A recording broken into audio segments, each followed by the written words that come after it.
Inga mana, inga reo e rauranga te rama, no reira tēnā koutou, tēnā koutou katoa. Kia ora. Welcome back to Mangai, here with another session today. Great to have you with us. I hope you've been listening in on the awesome shows that we've been putting up. Been hearing lots of feedback as people are being encouraged and stirred and lots of questions. Just remember, if you've got someone in your rohi who has an awesome story, we'd love to share that story and get it out through our Tamangai podcast.nz. So please get in touch with us. You can reach us on Māori Initiative's Facebook page.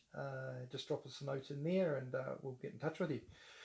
Anyway, we're here in lovely Kaikohe with Pastor Paul Wehongi. Kia ora, Paul. Good to see you, bro. Good to see awesome. You again. Thanks for being with us today.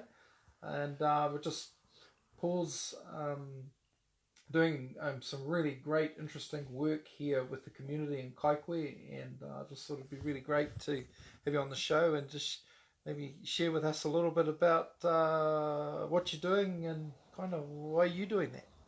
Yeah, first of all, kia ora everybody, and it's good to have Steve in Kaikohe, and he's been with us for a couple of days, and so it's been really enjoyable just to share ideas, and so I just want to meet you, Steve, and the team.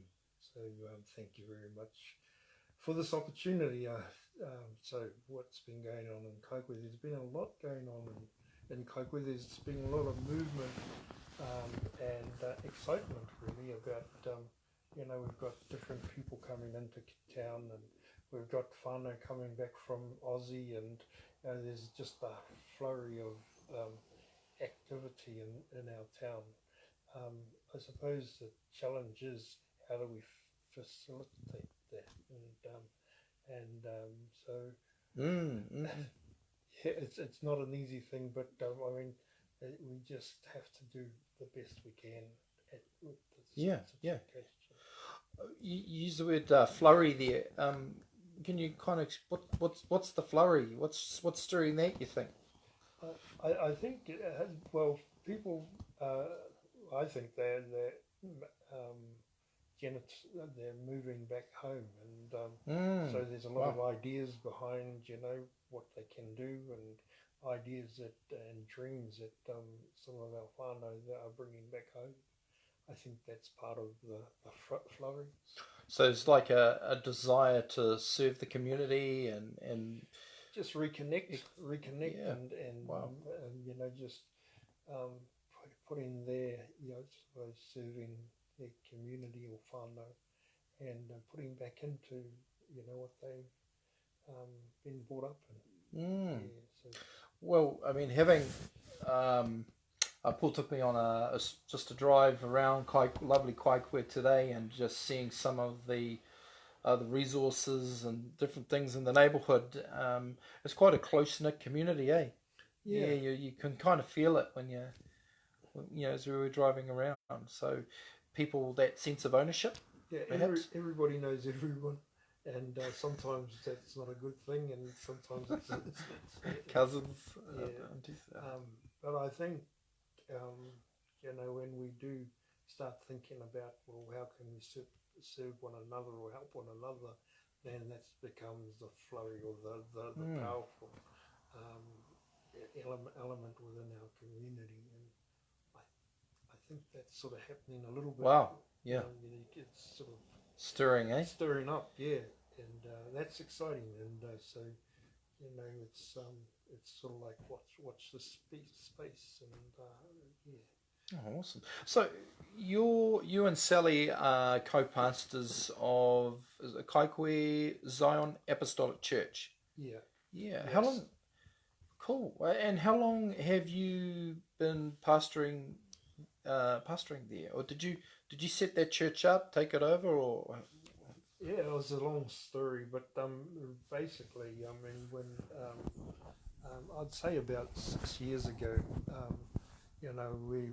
I knew that God had called me to do some ministry in that role, and while I was on this journey, and Dad, he was always encouraging me to make sure that we look after the spiritual things of our whānau and hapu, and so he really he put that mantle on me quite early before he passed on, to take on that spiritual role. So from then on, I've never looked back and realised it's a responsibility of me myself, to make sure that I uphold the waidu of our whānau, or the hapu, or whatever I can do or can serve. And so that was the beginning of the journey, I think. And then God took me into another place where I actually come away from church, and that was interesting. For 8 years, I felt like I was like outcast, but I wasn't, because God was wanting to show me some stuff. And the main thing that God showed me was to depend on Him. And so that 8 year was a time of really learning on depending on Him, trusting in Him, and now it's valuable for me now, because I can, things that we're doing now, Steve, we need to trust in Him, and just a little bit. Yeah. So those are valuable lessons that I've learned over let's say 8 years, 10 years. Wow, and you mentioned your father there, and Robert or Robin? Ron Yeah, was Ron. his name, Ron Wihungi. I had the privilege of meeting him, I think, shortly before he passed. Now, he was one of the senior kaumātua behind the Kaikohe Whata Marae here in Kaikohe, is that right? Yeah, he was one of the let's say, actually, he was 21 when they were discussing the movement of the marae, because when he was, so he wasn't part of the committee back in the day. That was about 60 plus years ago. And when it opened, like I said, it took 60 years for the marae to become only 60. That's all. And he was part of that while he was 21, and he saw that come through. So I mean, he was. Hang on, he only just got to see it in his lifetime. Well, I mean, he had a few years with us, and it was operating, but he was way back then, and right up until the opening, he was the last of the Mohicans in that time. So yeah, it's a lovely marae with the etched glass. There's a story behind the glass, because when everyone comes to that marae, they always comment about the glass, the story on the glass. The artist that developed it was Maria Timoko, and so she had a whakaaro behind it, and she'd go and ask Maria to get that story. But part of the thought was the word of God, so that was etched into the windows, and representing water, so raindrops coming down. Right, so, I get it now. But you've got to ask those artists about that. I mean, just lay it up, out of it No, good. It's just a beautiful thing. And whenever we bring people to that Kaikohe Whata Marae, they always comment afterwards, even in the emails. God, what was with that beautiful glass on the maho? Yeah. It's a reminder of where we come from, really. And, it's got that old kōrero about that. All right. So, Kaikohe, you say there's been some positive momentum. You've had some challenges, I would say. You pick up the media are pretty quick, to when you guys sort of something happens, the media are almost right there, And I suppose. I mean, I must acknowledge the people who have gone before us, and the ones that have prayed for our community, and have sown into it. And then there's so many people you just can't start, don't know where to start. But I just want to acknowledge them, and and the young people coming through, because I mean, without the lessons of the people who have gone and instilled that into their young people, then I think they're part of the excitement in our town. So people think, oh well, all those young people in Kaikohe, they smash shops and everything else. That's not true. Well, I didn't see any of it. In fact, the town's looking great. Yeah. So I mean, I love the young people because they can think for themselves, and they're not afraid to say that. And sometimes that's perceived of, oh, you're a naughty boy, or something like that. But so it's always sort of gets the limelight in a negative thing, but there is some positive things that you have to be able to be living in the community and walking with the people to see it sometimes, because you can't see it otherwise. So okay. And I'm going to try something different. So what did you get up to this week? What's your week look like? This week, I work at the Christian school, so I do a career pathways for the young people, and it's a really good job. But it's satisfying seeing our young people achieve. So that was the beginning of the week, and of course we've been organising this meeting for us with the United Māori initiatives, and also around the housing. So I've been chasing up people to invite them to our proposal to have a housing in Kaikohe, and so that was running around trying to make sure that we got the right people at the meeting, just to listen, and it was really just to listen, and out of that I was hoping that the support would be inevitable for able to share that kaupapa. I'd have to say I was really pleasantly I was rapt actually, just to see so many people that were committed in the area, from the region into the need of housing, and really did you find some real it was real intelligent, articulate thinking around how to improve housing for the north. I was really I suppose not surprised, because we all know there's the need is there, but just the articulation and the wisdom that was flowing today, I was just really excited to see that whole group come together and so animated. Absolutely, yeah. And the thing is, Steve, there's more people out there that are thinking the same, and I think that's where the excitement of our community is coming from, is those people who can think and bring out their thoughts, and really, I mean, it showed today that if we have support behind those thoughts, and real what do you call it, substance, then anything's possible. Yeah, well, I think, what was the word that came up there? Social equity, was it?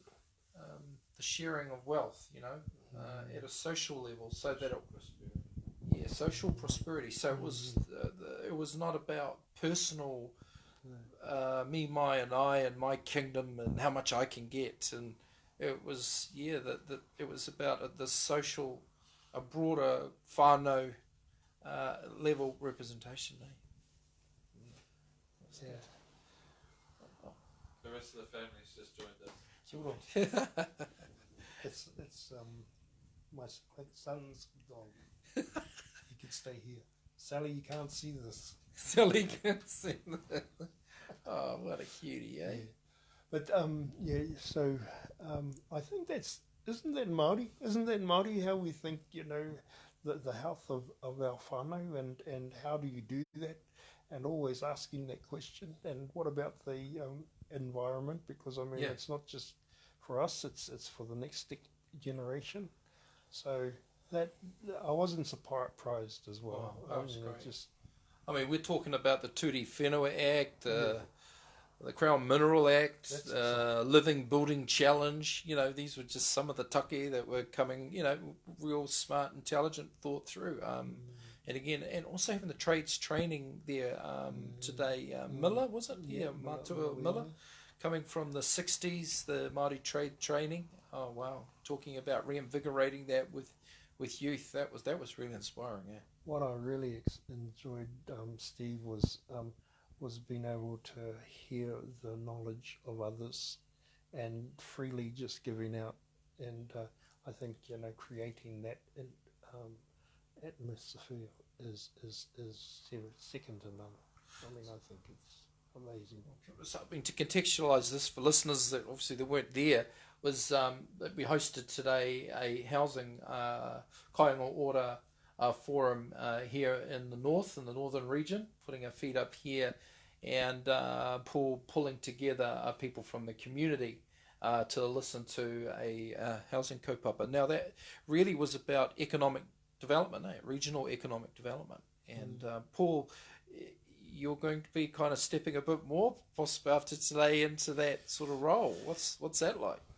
Yeah, I think, and there's a team behind us that we can have confidence in, and if that means to go to Wellington, then we need to go there, and actually it's in the cards that we are going, and so the support of our whānau to, if we want to get serious about housing and those issues around it, which is health and well-being, Yeah.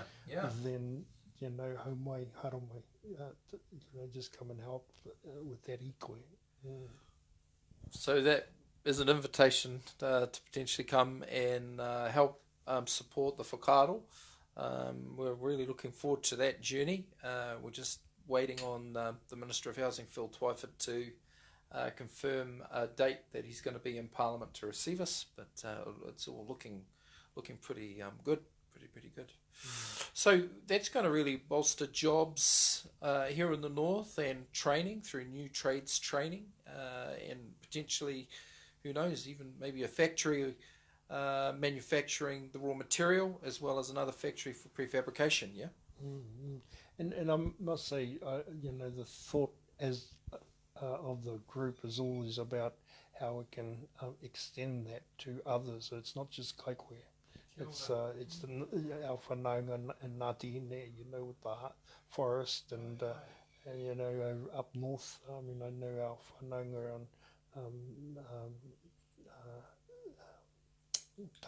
Tāne is Rangitāne is doing mahi with housing up there, and so I'm sure we can collectively think about these issues and bring some real answers to our community. So it is a collective thought, it's kotahitanga.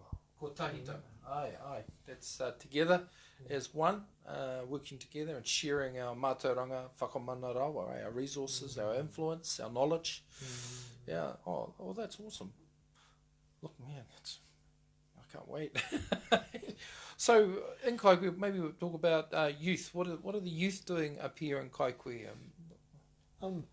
We've got there's some passionate people within our community that are working with our young people, and I mean, we've got Anna, is it Anna in Arco? Yeah, from Arco. And they've been on the ground for a while. I know, watching how they've been engaging with our young people, and their whakaupapa, or what I could hear was, hearing the young people's voice, which is important and relevant to our going forward. Because I mean, without the young people, then what are we doing? Yeah. So there's those people, and we've got other whānau there's also, you know, even the sports clubs and different ones in the community, just people who are doing good work in the community. I just want to mihi to them as well, you know. Yeah, and there's lots of them, eh? Well, you're introducing me to them. Every time I come up here, there's another batch. It's so good, and they are very passionate and committed. Well, look, we're just trying to let the stories go out and share that story, you know, and that it encourages someone that's hopefully, if you're listening to this and in your community and you want to think about how can we bring change, you know. And one thing we know with Paul and Sally Wehongi and their whānau and Floyd and the boys, they really live this lifestyle of being the change you want to see, and you know, I think we can all be encouraged by that you know, it's easy to sit on the couch, hey, you know, actually aren't we sitting on the couch, you know, and relax, but when you get off the couch and have a go, and try something, it may not come off the first time, but you try again and get better at it. And that's really it, isn't it? Yeah, Steve, I think to the rekindling of our old values is so important, and like you know, I know that I harp on about kotahitanga or unity, but I mean those are some of those values that you just can't go past, and so we really have to look at that. And what does that mean for me? Do I put my agendas down and for the betterment for my brother next to me? Yeah, that's a question that I ask all the time, and that's important, because we've got to start thinking about that. Otherwise, we just carry on with our own, you know. ISO, as you say, you know, but it's not that's not smart. It hasn't been. I mean, we can see that. So where's the change? I think is our kotahitanga, and we can make significant change that people will turn their heads and think why. And well, for me, I think it's quite important in our journey. And of course, our relationship with one another. I mean, that's important too. All right, so maybe just as we finish up, any parting thoughts? Other than, you know, we're wanting to see a change, and we're saying, putting our hands up to say, hey, look, this housing concept can work, and I think we've got the right mix to make it happen. So if you're interested, and you know, if you have something to offer towards that, please, you know, just let me know. I mean, you'll see me around. Just, you know, or hunt me down if you have to. If you've got something to offer, then I mean, let's sit and talk, because I know that we've got people that are serious about this. So, kia ora tātou. And I just want to give a personal shout out. Next time, you know, our listeners and viewers, if you're coming up to the north and you're coming through Kaikohe, you know, make this a go-to destination. There is some really beautiful landscapes here. You've got Umawhiri Lake. You've got that ancient Pūrerere forest up the road that makes Lord of the Rings look like something young by comparison. It's amazing. There's just so much beauty around here. Come and have a look, and don't drive through. Come here for the day. It's such a beautiful place, and I really can attest to the heart and the wairu of the people here in lovely Kaikohe. So thanks for listening in, and we'll see you again for the next story.